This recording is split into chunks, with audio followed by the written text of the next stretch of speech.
Là-haut, c'est moi dans l'espace, entre la terre et Vénus. Salut à tous, c'est Vincent. Alors aujourd'hui je me suis fait plaisir. Je fais partie de ces gens qui approchent dangereusement de la cinquantaine déconnante. Et j'ai vu, je ne sais plus comment je suis tombé là-dessus, j'ai vu qu'il sortait, il est sorti même hier, un jeu qui s'appelle, on va éviter le reflet, Goldorak Experience. Alors moi il faut savoir que quand j'étais petit, quand j'avais entre 6 et 10 ans, Goldorak c'était un peu mon objectif dans la vie. Je voulais devenir deux choses, soit un tyrannosaure, soit Goldorak. J'ai pas réussi le tyrannosaure, on va voir si j'arrive à être Actarus Goldorak dans les minutes qui viennent. Ce qui se passe, c'est que je suis pas sûr d'avoir beaucoup le temps d'y jouer avant demain pour faire une vidéo de la partie, donc je vais commencer par faire une vidéo de cette chose débile qu'on appelle les unboxings, mais je suis quand même assez curieux et assez, on va dire même excité de découvrir le contenu de ce jeu, parce que je vous l'ai dit, Goldorak c'est ma Madeleine de Proust à moi. Pour être tout à fait honnête, je m'attends pas à quelque chose de fabuleux, hein. Je pense que le jeu doit être un petit peu un attrape-couillon pour ceux qui, comme moi, qui approchent donc de la cinquantaine déconnante, ont eu des souvenirs assez impérissables avec ce dessin animé qui finalement était assez court. Il n'y a eu que 2 saisons de Goldorak pour une cinquantaine d'épisodes, je crois. Voilà, donc là je vous montre le verso de la boîte. Écoutez, on va l'ouvrir, on va faire ça tout de suite, on va voir ce que contient la bête. Peut-être que on va avoir une bonne surprise, peut-être qu'il va y avoir quelque chose, une soucoupe, un vaisseau, Actarus, réel, je ne sais pas. Alors c'est un jeu, pour que je vous dise déjà, que je vous fasse les présentations, donc ça s'appelle Goldorak Experience. Le jeu, je ne connais pas du tout ces choses qui sont écrites ici, Prime Prod, Moon, Dynamic Planning. Je pense que ce sont les éditeurs. C'est un jeu que j'ai eu pour une vingtaine d'euros, je pense. Allez, on va voir ça tout de suite. Bon, en tout cas, la boîte déjà. Bon, la couverture, c'est Goldorak, donc forcément elle est bien. Hein. Mais sinon, même en termes de qualité, alors j'ai pas vu les tranches là. Ouais, donc on a Goldorak. On a, ça doit être, je me rappelle plus, ça fait longtemps que j'ai regardé Alcorak, Vénusiac, Phéniciac, non c'est pas ça. Pour aller sous l'eau, pour aller sous terre. Et là, voilà, Hydargos, les méchants de Vega, la soucoupe, ouais, tout va y être, hein, tout va y être. Alors c'est un jeu, je l'ai pas dit, mais c'est un jeu coopératif, de ce que j'ai pu en voir, qui peut se jouer donc jusqu'à 4 joueurs, et à partir de 1, donc on peut y jouer en solo. Ça, je sais que ça va ravir pas mal de personnes, si le jeu est à la hauteur, bien sûr. Dans la boîte, qu'est-ce qu'on trouve? Bon, d'abord, une règle du jeu qui est assez fine, donc ça, tant mieux, ça veut dire que ça va peut-être être assez simple, ou alors c'est très mal expliqué. Et ça peut être les deux à la fois. Tour de jeu, ok, bon, on va regarder un peu ce qu'il y a. Résumé, donc voilà, on nous présente des trucs. Oh, j'avais jamais vu, dites donc, une radiographie de Goldorak. C'est la première fois que je tombe dessus. C'est donc comme ça qu'il fonctionne. Très bien, donc on vous présente, ça c'est chouette ça, déjà un petit récapitulatif des personnages. Alors tiens, un petit fun fact, on va dire, à propos des personnages justement et de l'univers de Goldorak.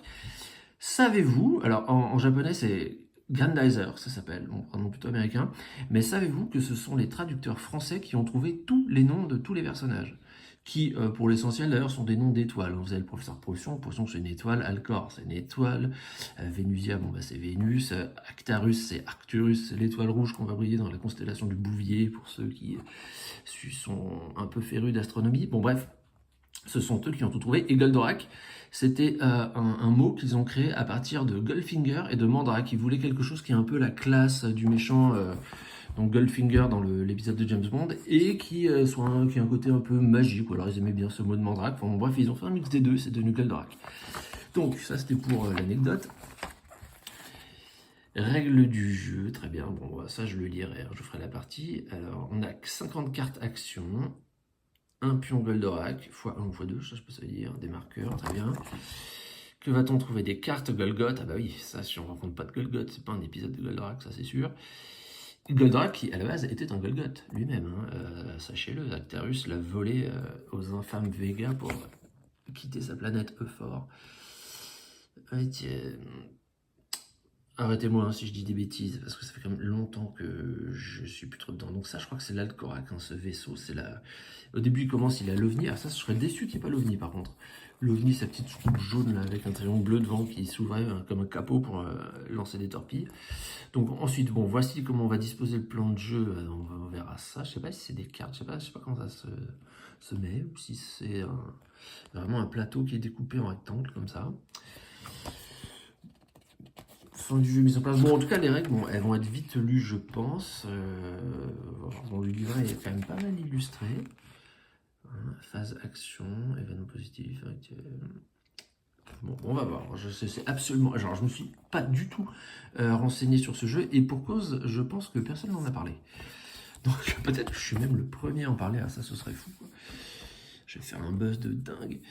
Donc voilà les planches à dépuncher. Ok, on a le standy Goldorak, alors c'est recto verso. Ouais, c'est recto verso. Ici, on a les soucoupes Vega qui ont au verso des symboles différents. Donc je pense qu'on aura peut-être des petites surprises au moment de les détruire, de les retourner. Peut-être qu'elles apportent des bonus différents, peut-être qu'elles ont des capacités différentes, je ne sais pas. D'autres soucoupes, une échelle a priori sur laquelle va progresser le mal. On voit la tête d'Hydargos plusieurs fois, puis Game Over au bout, donc je pense qu'on va avoir intérêt à limiter la progression d'un pion sur cette échelle. Ah, nous avons ensuite un plateau. Donc effectivement, ce qu'on voyait sur... alors le plateau, lui, n'est pas recto. Ce qu'on voyait dans la notice explicative dans les règles du jeu, c'était pas un tableau composé de cartes, c'était vraiment le plateau qui lui-même est composé de comme ça 4 colonnes de rectangles. Donc je vous le montre. La soucoupe des Vega, Hydargos. Je sais pas si on va avoir le grand stratégaire. Bon, hop, ah ouais, ça c'est les le range du boule blanc, là où il y a Rigel. Le centre avec évidemment l'ouverture d'où sort Goldorak quand il part en mission. Lieu stratégique, la ville de Tokyo. Alors, il faut savoir que Goldorak, pour en avoir revu quelques-uns quand même en étant adulte, on n'en avait pas conscience vraiment à l'époque, mais quand on compare à l'existant aujourd'hui, c'était quelque chose qui était hyper violent, non pas tant dans la violence montrée à l'écran, mais dans ce qui se passait. Il y avait des enfants qui mouraient, il y avait des espèces d'attaques Vega sur les villes qui faisaient mais des milliers et des milliers de morts, des buildings détruits. Alors on voyait pas les morts, on voyait pas de sang, tout ça, mais par contre, au niveau de la violence psychologique, en tout cas, c'était assez élevé. Je sais pas si on a encore des dessins animés regardés par des jeunes, par des enfants, où il se passe autant de trucs horribles en fait. Et ils déconnaient pas les Vega. Hein. Je vous montre, tiens, le fond de la boîte, qui est assez joli quand même. Et le matériel, pour le moment, moi, je suis assez surpris de la qualité, là. Hein. Je vous ai dit, je m'attendais vraiment à un truc un peu bâclé. On sait qu'il y a eu des jeux tirés de franchises comme E.T. ou Retour vers le futur, des choses comme ça. Où vraiment, ça cassait pas 3 pattes à un canard au niveau du jeu, mais même le matériel était pas fou. Là, honnêtement, pour l'instant, le matos me semble vraiment correct. Alors, on va voir si ça se confirme avec les cartes qui sont ici présentées. Donc ouais, bon, les cartes elles sont pas folles hein, par contre, elles sont vraiment pas terribles. C'est des cartes façon un peu les petites cartes bonus qu'on vous donne à Leclerc quand vous avez dépassé 30 € d'achat, ce genre de truc. C'est vraiment du papier, ouais, c'était pas du tout plastique, hein. Mal plastifié, pas tressé. Bon.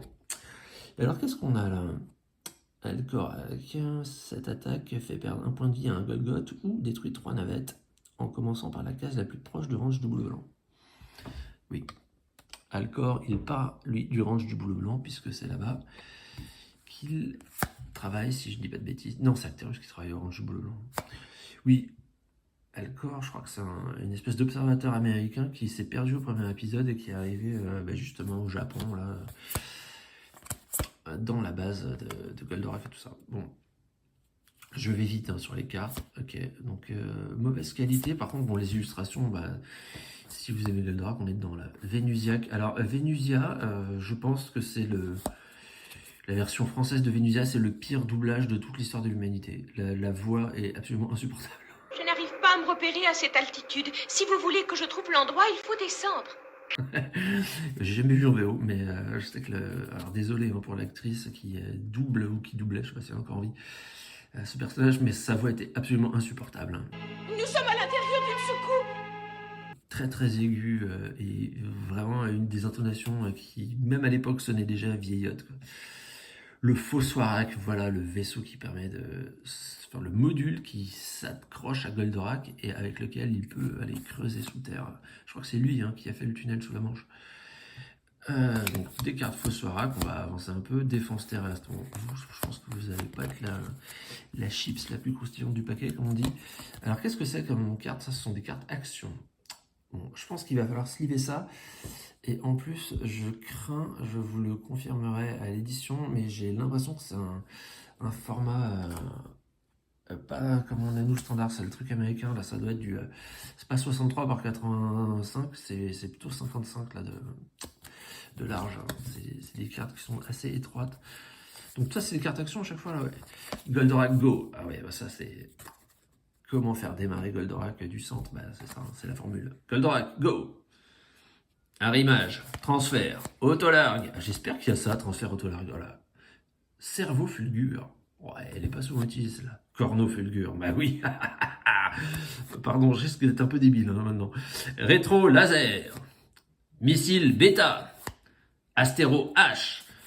Parce que Actarus, à chaque fois qu'il lançait une arme, qu'il utilisait une arme de Goldorak, il l'énonçait comme ça, avec un ton un peu sentencieux, un peu sérieux. Fulgure au point. Hélico punch. Clavicogire. Ah, ça, alors ça, j'ai appris récemment que c'était clavicogire. Moi, je disais clavico. Et clavico, bah oui, effectivement, ça part plus ou moins des clavicules. Donc, ce sont les lames de l'astéro H, qu'on a vu passer tout à l'heure, voilà, qui partent de manière indépendante des clavicules de Goldorak, salut Diabolo, pour aller faire des dégâts chez les ennemis. Pulvonium. Oh, bah, je connais pas ça. Achillée au choc. Achillée au choc? Non, je sais pas comment on dit.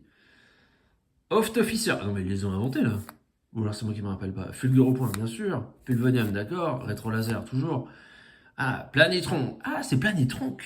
J'avais jamais su qu'il y avait un cas. Moi, je disais Planitron. Ok. Hélico punch, on l'a vu. Missile gamma. Ah oui, ça, les missiles gamma, c'était les espèces de petites. Des clous là qui partaient. Fais le point, s'il te plaît. Les clous qui partaient au-dessus des Planitrons. Planitron, justement. Méga volt. Bien sûr. Planitron. Voici le professeur Procyon, Mizar, je dis, ils ont tous Argoli, Antares, Cochir, c'est tous des noms d'étoiles, Rigel. Ah, l'Ovéter, voilà ce que j'appelais l'OVNI, c'est ça, ça c'est bien. Ça c'est le premier vaisseau d'Alcor avant qu'il soit un peu promu et qu'il obtienne un Alcorac un petit peu plus stylé.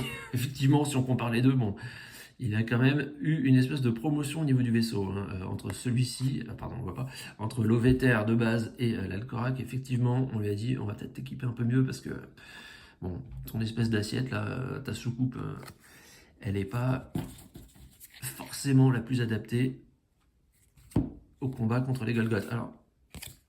Alors boss robot, Belliorac, je sais pas qui c'est lui. Je sais pas, alors lui pour le coup je ne sais pas. Ah ben Actarus, voilà, Actarus, très bien. Alcor, Vénusia, Phénicia. Ah, le grand stratégaire, mais voilà. Alors lui, c'est pareil. Son orthographe, je savais pas que c'était guerre comme la guerre. Pour moi, c'était GER, quoi. Mais effectivement, plutôt à l'allemande. Quand on a besoin d'un méchant, un nom allemand, en général, ça suffit à situer la chose. Bon, Vega, le grand stratégaire, Minos. Alors Minos, c'est lui, si vous vous rappelez, qui a sa tête qui s'ouvre et une espèce de sorcière qui habite à l'intérieur et qui prend la parole. Hydargos, Oros.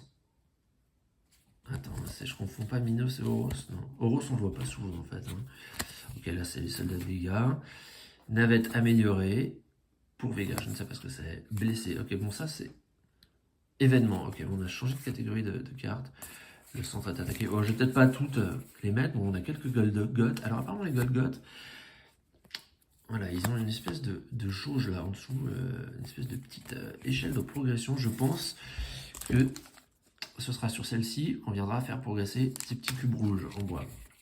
Bon, très bien. Et puis, écoutez, c'est tout ce qu'il y a pour le matériel. Donc, ça explique aussi pourquoi le jeu n'est pas très cher. Bon, finalement, qu'est-ce qu'on a là? On a une soixantaine de cartes, un plateau, quelques pions sous-coupe à dépuncher, un standy Goldorak qui fait quand même assez plaisir. La tête d'Hydargos qui, je pense, va justement venir progresser sur cette échelle-là. Voilà, ça doit être ça, le pion progression du mal. un livre de règles.